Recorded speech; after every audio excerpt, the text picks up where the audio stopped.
Guys, welcome to our YouTube channel. അപ്പം നമ്മളിന്ന് ഉണ്ടാക്കാൻ പോകുന്നത് മാങ്ങ ജ്യൂസ്, പച്ച മാങ്ങ ജ്യൂസ്.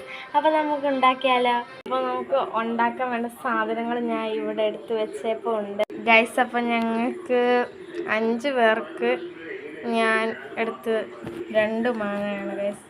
2 മാങ്ങ, ഇവിടെ ഒരു പച്ചമുളക്. കാരണം എനിക്ക് മാത്രമാണ് വീട്ടിൽ സ്പൈസി ഇഷ്ടമുള്ളത്. ബാക്കി എല്ലാവർക്കും ഇഷ്ടം സ്വീറ്റാണ് ഗൈസ്. അതുകൊണ്ട് ഞാൻ ഒറ്റയ്ക്കൊരു പച്ചമുളകാണ് എടുത്തേക്കുന്നത്. പിന്നെ പഞ്ചാര, ഉപ്പ്, ഇത്രയുമാണ് ഗൈസ് നമ്മൾ എടുക്കുന്നത്. അപ്പോൾ നിങ്ങൾക്ക് ഇത് വേണേൽ വീട്ടിൽ ട്രൈ ചെയ്ത് നോക്കാം. ഞാൻ 3 എന്താ അതിന് പറയുന്നത്, ടേബിൾ സ്പൂണോ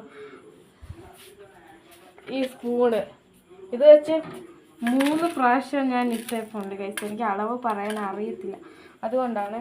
അപ്പോൾ ഇനി നമുക്ക് ഈ മാങ്ങയൊന്ന് കട്ട് ചെയ്യാം ഗൈസ്. അപ്പോൾ നമ്മൾ ഇത് അരിഞ്ഞു.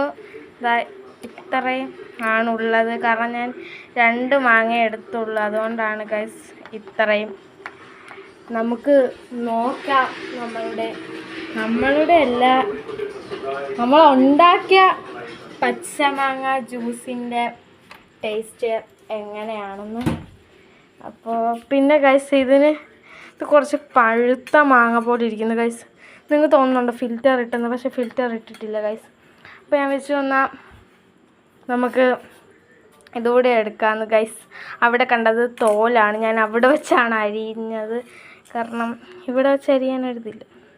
അപ്പോൾ നമുക്കൊരു നാരങ്ങയും കൂടി ഒഴിക്കാം. കാരണം ഇത് ഇച്ചിരി മധുര അല്ല, വലുതായിട്ട് പുളിയില്ല, ഇച്ചിരി പുളിയല്ല, അതുകൊണ്ട്.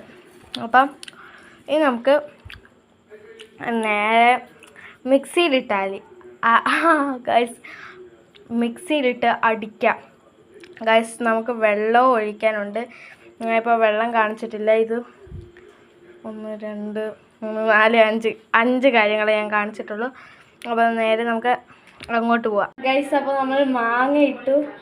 അത് ഇനി നമ്മൾ ഇതൊന്ന് പിഴിഞ്ഞ് കൊടുക്കുവാണ് ഗൈസ്. ഇതൊന്ന് പിഴിഞ്ഞിട്ട് വരുന്ന പോലും ഇല്ല, ഒന്ന് നമ്മൾ ഒരെണ്ണം ഇതിനകത്ത് ഇട്ടിട്ടുണ്ട്. പിന്നെ നമുക്ക് വേണ്ടത് വെള്ളം. നമ്മൾ വെള്ളം ഒഴിച്ചു. ഇനി നമുക്ക് ഉപ്പും പഞ്ചാരയൊക്കെ വാരി ഇടാം ഗൈസ്.